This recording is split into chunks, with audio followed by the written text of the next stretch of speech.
Selamat siang Romo, Suster, Bapak Ibu, Saudara-saudari yang terkasih, Shalom. Halo. Apa kabar?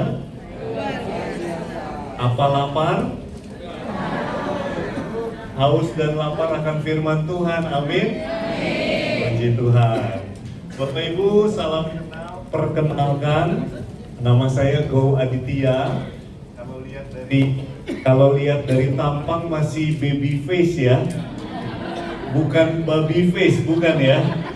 Baik, saya dari Seksi Kepemudaan BPN, Badan Pelayanan Nasional Pembauran Karismatik Katolik Indonesia, sebagai wakil koordinator, mewakili Devi. Devi kebetulan lagi cuti melahirkan. Doakan proses kelahirannya bisa berjalan dengan lancar. Saya dari Keuskupan Agung Jakarta, dari Jakarta. Kami bertumbuh di komunitas Pasutri Maria Yosef. Hari ini saya nggak datang sendirian, saya hadir sama istri tercinta yang mendukung dalam doa. Oke, mungkin itu saja perkenalan singkatnya. Saya nggak full time pelayanan, tapi saya bekerja di bidang properti. Itu aja perkenalannya. Saya ingin bertanya Bapak Ibu, di sini ada nggak yang hobi masak? Boleh angkat tangan? Oke. Biasanya yang hobi masak diteguhkan oleh kiri kanannya. Betul, makanannya enak gitu ya, biasanya begitu. Pertanyaannya agak sedikit keliru. Saya ingin tanya, di sini ada nggak yang hobi makan? Wah, baru semua angkat tangan ya. Nah, sekarang pertanyaannya, apa makanan favoritnya? Nah, apa makanan favoritnya? Papeda. Ada lagi yang lain selain papeda? Babi guling. Soto, coto. Oh, ada lagi yang lain? Biasa BPK gitu ya. Biasanya dari makanan favoritnya ketahuan daerah asalnya. Betul ya? Tadi papeda dari Papua, coto dari Makassar, bakso biasanya orang Jawa gitu kan. Kalau bakmi biasanya orang Medan, kalau orang Bangka, orang Pontianak mungkin gitu ya. Kalau seandainya, tapi ada 3 yang saya tahu semua orang Indonesia suka. Yang pertama babi, B2. Betul ya? Yang kedua nasi Padang. Nasi Padang kayak selera Nusantara. Orang Padang ada di mana-mana gitu ya. Yang ketiga warteg, warung Tegal gitu ya. Warteg kayaknya ada di mana-mana juga. Oke, Bapak Ibu bayangkan menu favorit Anda. Anda capek perjalanan, ada yang naik kereta, ada yang naik kapal, ada yang naik pesawat, pulang ke daerahnya, ketemu makanan favorit di rumahnya. Oke, terima kasih. Ketemu makanan favorit di rumahnya, happy nggak kira-kira Bapak Ibu? Happy apa happy banget?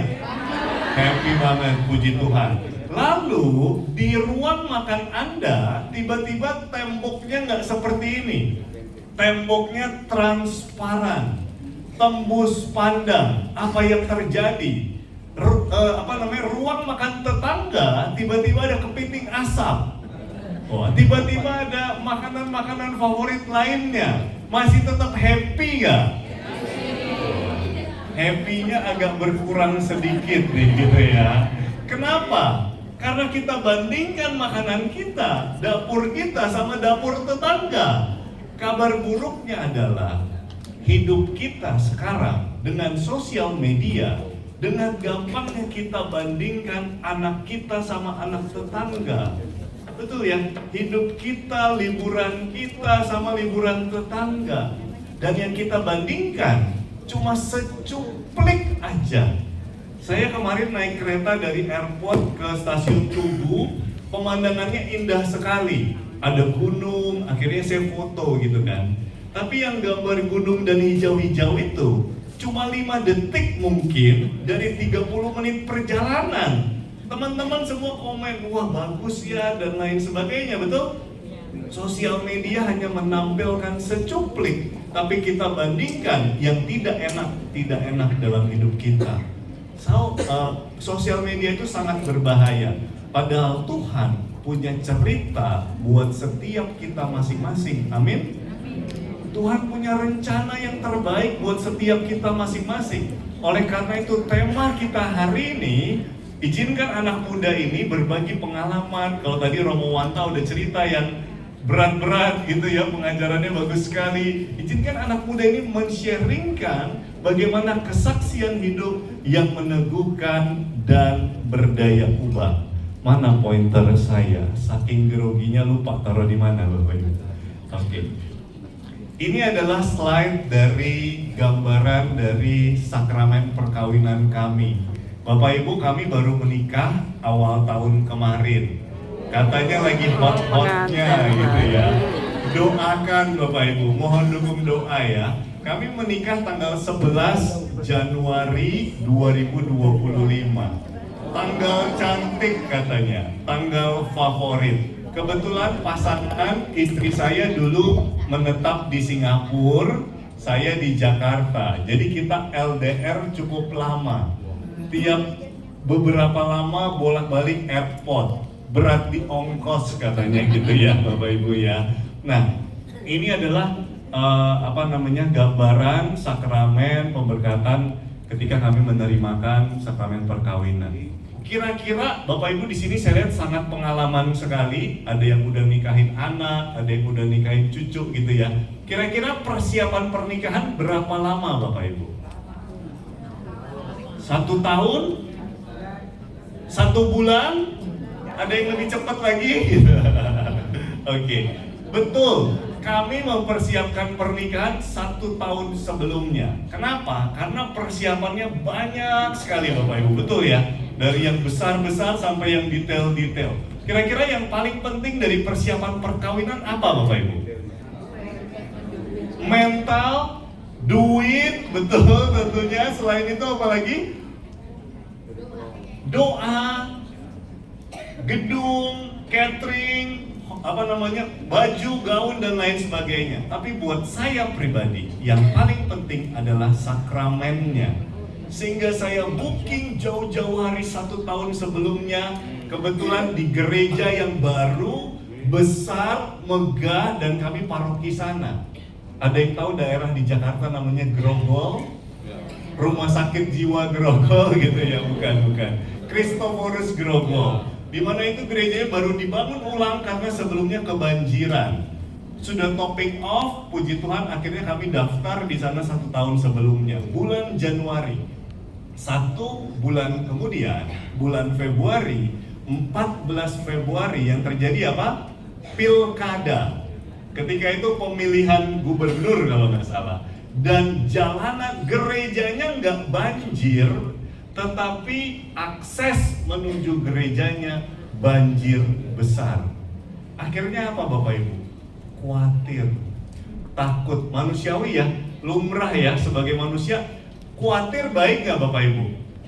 Baik, supaya apa? Supaya kita bisa pikirin plan berikutnya apa dan lain sebagainya. Tapi khawatir berlebihan, ini menjadi pencuri kedamaian, pencuri sukacita.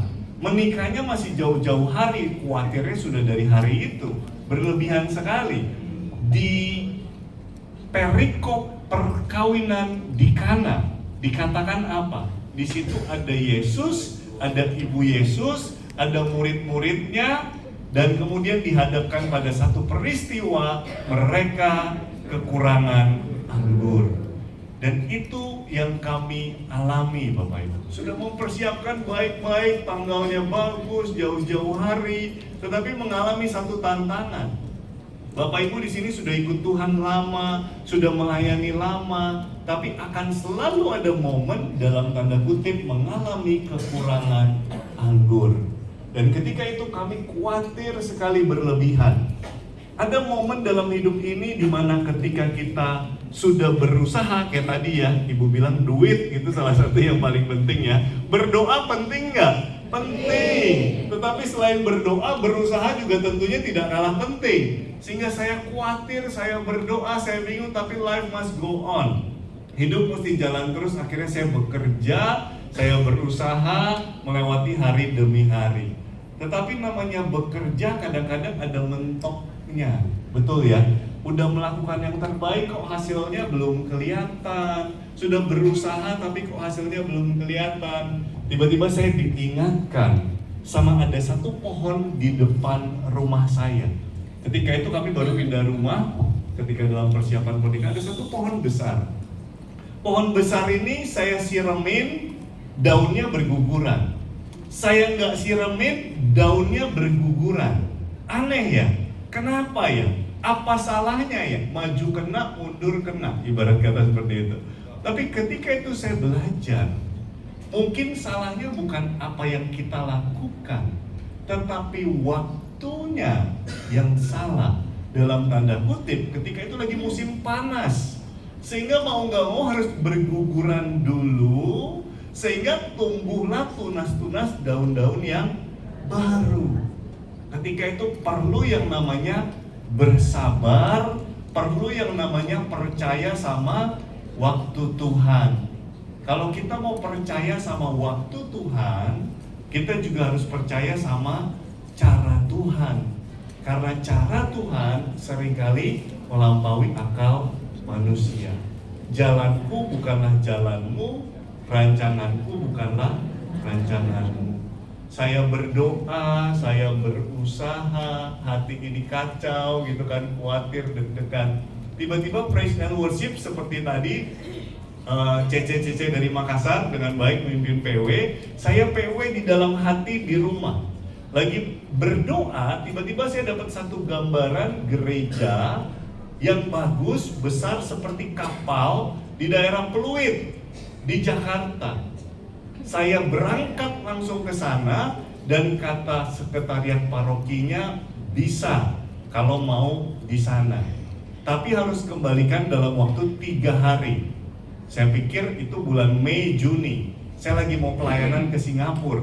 Persekutuan doa di Singapura lagi mau bikin PLB. Matius 6 ayat 33. Tetapi carilah dahulu kerajaan Allah dan segala kebenarannya, maka semuanya akan ditambahkan kepadamu. Kami pelayanan dan puji Tuhan, kami mengalami pemulihan.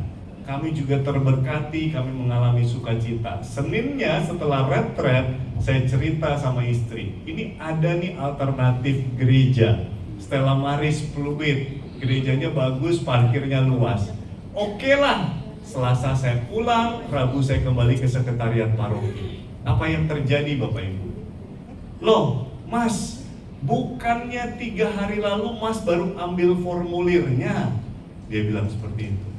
Ada anak muda yang ngambil juga di hari Minggu. Lalu saya panik kan. Lalu saya minta ibunya, Bu boleh nggak tolong pastikan siapa yang ngambil. Ditelepon tidak diangkat, ditelepon tidak diangkat. Dia mungkin lihat saya kurus ya, dia kasihan.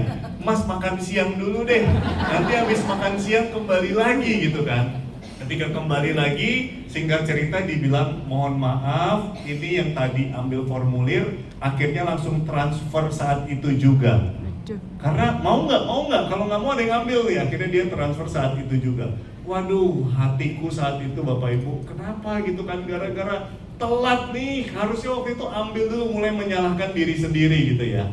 Tetapi sekali lagi, waktu Tuhan bukan waktu kita, cara Tuhan bukan cara kita. Saya teringat satu gereja di mana kami pertama kali misa setelah LDR COVID 3 tahun ya COVID ya, tidak bertemu. Saya misa di gereja Kristus Raja Pejompongan. Tapi ketika itu gerejanya tuh katanya gereja orang-orang tua. Jadi kalau mau daftar di sana harus 4 bulan sebelum. Kalau mau daftar menikah, sudah dapat semua, belum dapat gereja. Bagaimana ini gitu kan? Akhirnya nggak dapat di Stella Maris, saya ngotot ke Pejompongan. Sekretariatnya bingung. Mas, kenapa sih pengen banget di sini? Udah nanya dari 1 tahun, dibilang belum bisa. Ini masih 6 bulan, masih tetap. Udah deh, gini aja deh, Mas tolong bikin surat cinta ke Romo Paroki. Kenapa pengen di sini? Kalau Romonya baik dalam 7 hari akan dijawab, katanya begitu. Akhirnya saya ngobrol sama istri, saya tulis surat cinta panjang lebar gitu kan, saya kirimkan. Hari pertama belum dibalas, hari kedua belum dibalas, hari ketiga belum dibalas. Teleponan udah mulai berantem Bapak Ibu. Kamu salah masukin email nggak? Kamu salah masukin telepon nggak? Mulai salah-salahan. Hari keempat, hari kelima, hari keenam, hari ketujuh, pagi-pagi benar, seperti di Alkitab gitu ya. Saya berangkat ke sekretariat dan ibu sekretariatnya bilang seperti ini. Baru aja kami mau kirim email balasannya. Mas tunggu di depan deh, di Gua Maria. Nanti kami balas emailnya. Ya ampun Bu tinggal jawab bisa apa enggak gitu kan. Kenapa digantungin sampai sebegitunya gitu kan. Sekali lagi waktu Tuhan bukan waktu kita. Saya berdoa di depan Gua Maria, gak lama emailnya masuk. Dan puji Tuhan kami bisa menerima sakramen perkawinan di sana. Apakah masalahnya selesai begitu saja? Kalau perkawinan di Kana kekurangan anggur, kalau kami kekurangan parkir Bapak Ibu. Karena di gereja itu parkirnya susah. Ada sekolah di dekat sana, SMP, SD, tapi harus dikoordinasi dulu. Saya bilang sama sekretariatnya, Bu, tolong Bu, bayar nggak apa-apa deh Bu. Ibarat kata gitu ya, uang bisa dicari. Tahu nggak jawabannya apa? Mohon maaf, Januari itu masa-masa ambil rapot.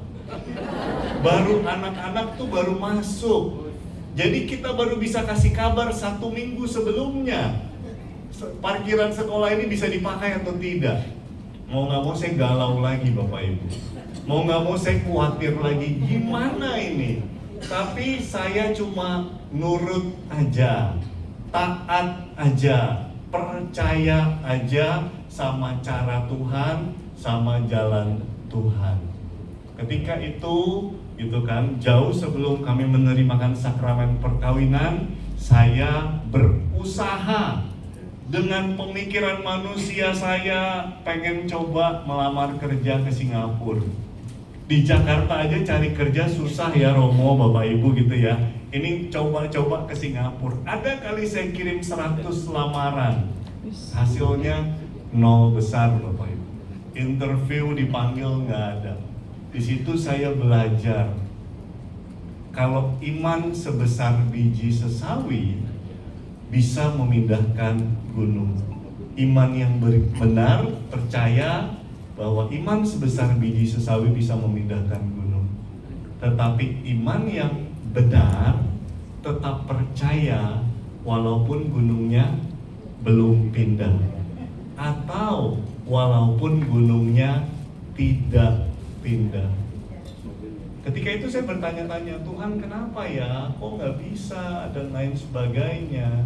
Tetapi bagaimana kita bisa menerima kenyataan ketika doa kita belum dijawab atau bahkan tidak dijawab. Ada katanya namanya rezeki merit, betul nggak Bapak Ibu? Amin. Rezeki merit, rezeki anak. Saya banyak dengar dari kakak-kakak, dari senior, dari om, tante. Tapi ketika itu saya bekerja berbulan-bulan, saya kerja di properti. Kalau jualan dapat uang, kalau nggak jualan nggak ada uang gitu ya. Saya berusaha bekerja setengah mati Bapak Ibu berbulan-bulan. Entah kenapa ketika itu hasilnya 0 besar. Sehingga iman saya jujur mulai goyah ketika itu. Gimana nih Tuhan? Antara iman sama tagihan udah mulai beda-beda tipis gitu Bapak Ibu. Antara iman sama cicilan udah mulai beda-beda tipis gitu ya. Tapi ketika itu Bapak Ibu, saya diingatkan bahwa berkat Tuhan kadang gak langsung melalui kita. Kadang Tuhan titipkan melalui orang-orang di sekitar kita. Perkawinan di Kana, yang ngangkut air siapa? Pelayan-pelayan itu. Pelayan-pelayan yang nurut wae, nggak komplain. Padahal kalau seandainya air itu tetap air, betapa malunya dia, betul ya. Tetapi dia percaya aja. Ketika itu saya pun berusaha untuk percaya aja, tetap berjalan sama jalan Tuhan. Beberapa bulan lalu ada fenomena namanya rohana. Tahu nggak Bapak Ibu? Rohana, Rojali, Rohanus ya. Rohana apa? Rombongan hanya nanya-nanya. Rojali apa? rombongan jarang beli. Roh halus apa? Rombongan hanya elus-elus katanya gitu ya Bapak Ibu ya.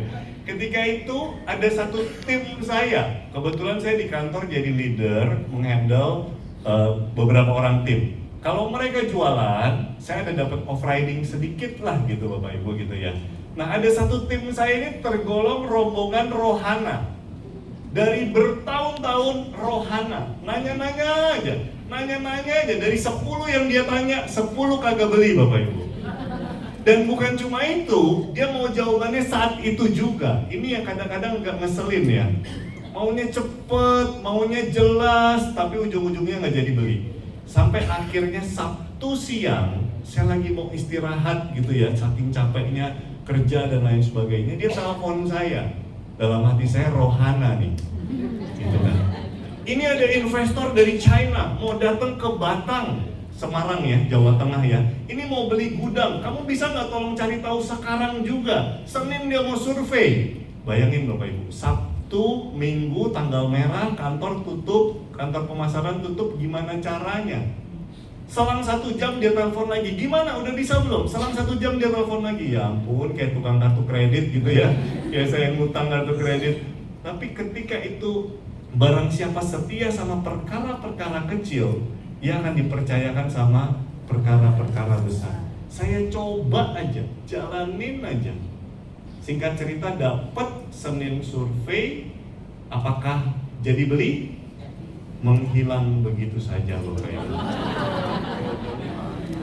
Cuma bisa elus-elus dada. 2 bulan kemudian dia telepon saya lagi. Ini ada lagi yang serius nih, klien serius, mau beli di gudang di Tangerang nih. Tolong cari tahu, kira-kira saya jalanin nggak Bapak Ibu? Kapok. Logika ini udah mulai berpikir, nih jangan-jangan rohana lagi nih. Tapi hati ini jalanin deh gitu ya.